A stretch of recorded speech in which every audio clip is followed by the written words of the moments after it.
bam, you're there. Come here, boy. I'm coming to get that booty. And they're helpless.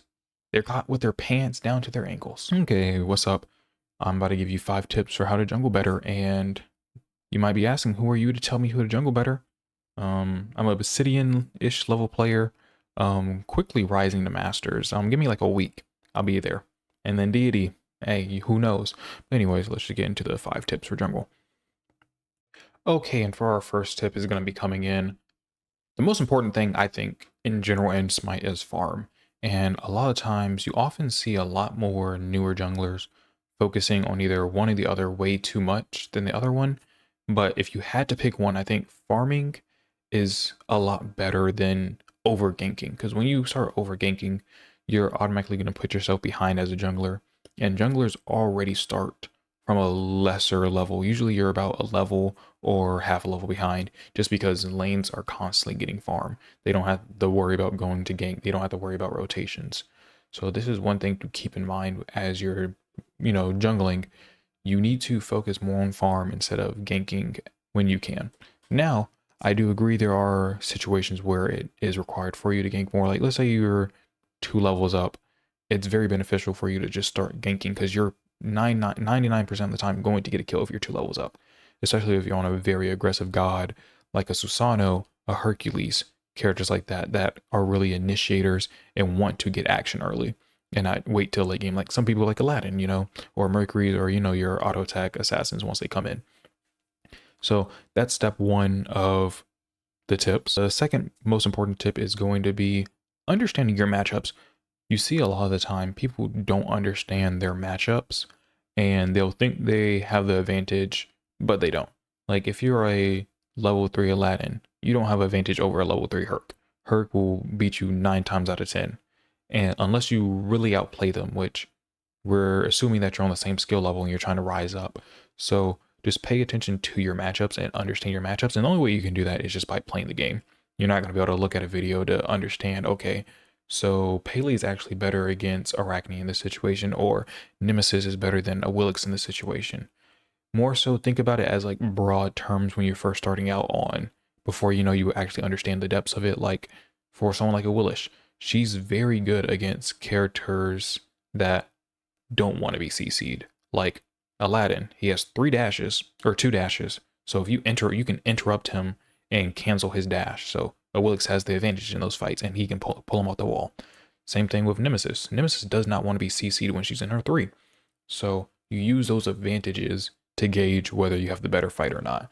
And usually most early game gods will have better fights than late game gods. Obviously, is the reason why they're early game and late game. So Thanatos has a better fight than 99% of the other gods, unless it's a Hercules or someone that has just more pressure. So just keep that in the back of your mind when you're jungling, understanding your matchups. And not only understanding your jungle matchup, but your lane matchups. For example, a Neith is not a very safe character if she's in the carry lane. So you have a lot easier of a time ganking her because her backflip is her only mode of escape and her root is the only form of CC that she can reliably use on you. Maybe she can use her ult, but right, she's probably not going to use that defensively. So these are things that you should be thinking about.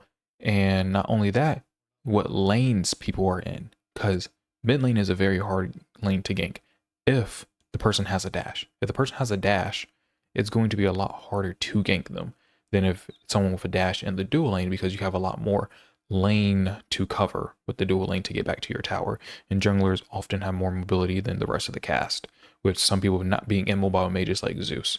So that's another thing to think about. What lanes are they in and what are they building? Because builds are also very important, because a crit ADC that's, has a stun, Artemis, Cupid on her, they can be very dangerous because 1 CC, 2 crits, you can very easily die. So do have that also in the back of your mind, that it's not just the character, it's not just the lane, it's not just the build, it's all 3 of them combined can make the world of difference. And number 3, this is something that is very hard for new players to actually understand, but it kind of goes into that matchups and looking at their builds. It's learn how to re-gank a lane. Not only is ganking a lane important, but re-ganking a lane and putting that additional pressure on them. If you play chess, it's kind of like having, you're constantly building up pressure against something until it collapses, because it is going to collapse. It's just all about when. So for example, when would you regank a lane? So, or how would you go about reganking a lane? So let's say you're a Thor, right? There's Agony in mid lane. You know Agony has blink and he has his dash up. So those are his two defensive options against you, and his stun is another defensive option against you. So you know you need to get those three things down in order to gank him, or at least two of those things down to gank him again. And what are the two most vulnerable things? It's going to be his relic and it's going to be his dash. His dash has a 16-second cooldown timer. So you should know people's cooldown timers by playing them. One, I think if you're a jungler, you should be playing other roles, not just jungle, to actually, or at least look at what they can do and understand what are their role, what are they capable of. So so first you're gonna have the dash, which is very long cooldown for a dash, and then two, the relic, which is a very long cooldown. So if you can get his blink or beads or Aegis out of the way, it's going to be a lot easier for you to regank. So for example, you go up in mid lane, do not ult for the kill. Just walk up in mid lane, 2 and 1. And what is the automatic reaction of someone? They're going to want to dash, or they're going to want to beast, they're going to want to blink. They're going to want to get away from you as fast as possible because they think you're coming to kill. Even though you don't have to be coming to kill. Now, obviously, once you get higher up, people will understand exactly what you can do and what they can do. But depending on what your level is, a lot of people are automatically just going to dash away. So that's one thing you should be looking out of. How is your competition looking? Are they very competent? Are they a little more methodical in how they play, or are they more irrational and just wanting to get out of dodge away? So that's one very important thing to know. And once their beads or blink or dash is down, leave the lane. You don't got to stay there. You got 16 seconds to regank that lane before his dash is back up. Then let's say 10 seconds later, your ult takes 2 seconds to go off. That person, the wave probably already is meeting back. They think they're safe because they saw you go off into the jungle. A lot of people think that, and wards are very uncommon to buy right now, as the value that you're getting just isn't the same as Smite1, so people don't want to buy them as much, and people normally just don't even buy wards in general.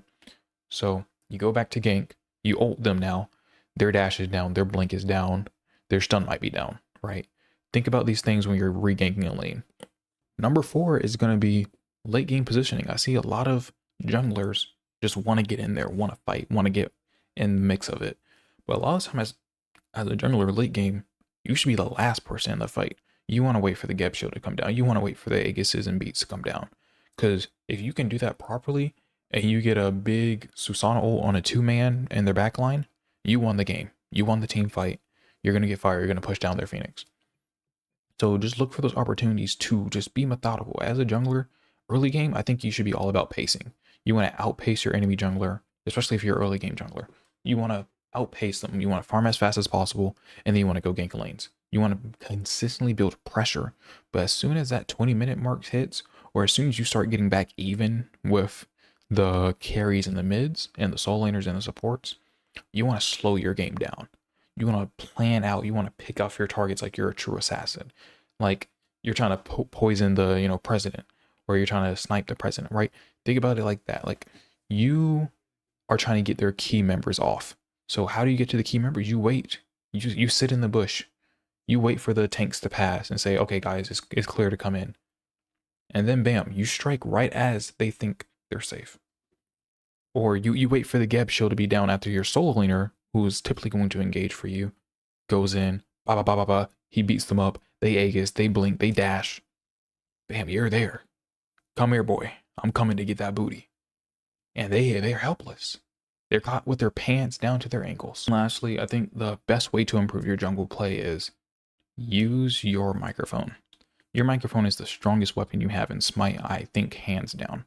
If you can coordinate plays better, and you can tell people what to do when you're coming up for a gank, you're going to be a lot more prepared to take that fight. They're going to be a lot more prepared to be in the right mindset of, okay, let me not run away. Let me wait to use my clear abilities, or let me just go ahead and aggress now to get their abilities out the way so my jungler, who is like 50% HP, isn't at threat of dying anymore.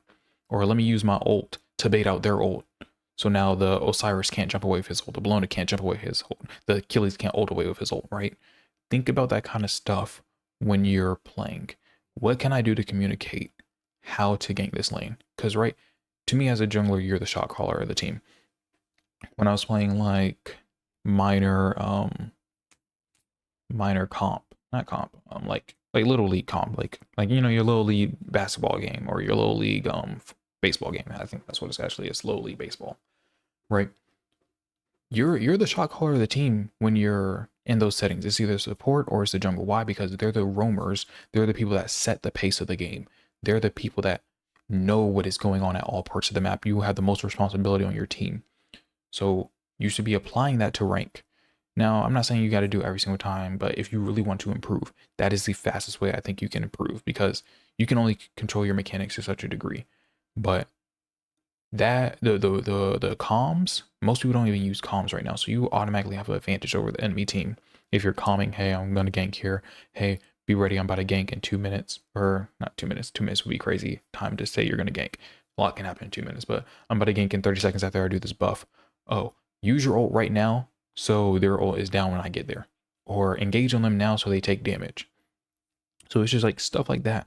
Always be communicating to your team, and your chances of winning, I think, literally go up by 50%. But that's going to be it for all the 5 tips. Thank you.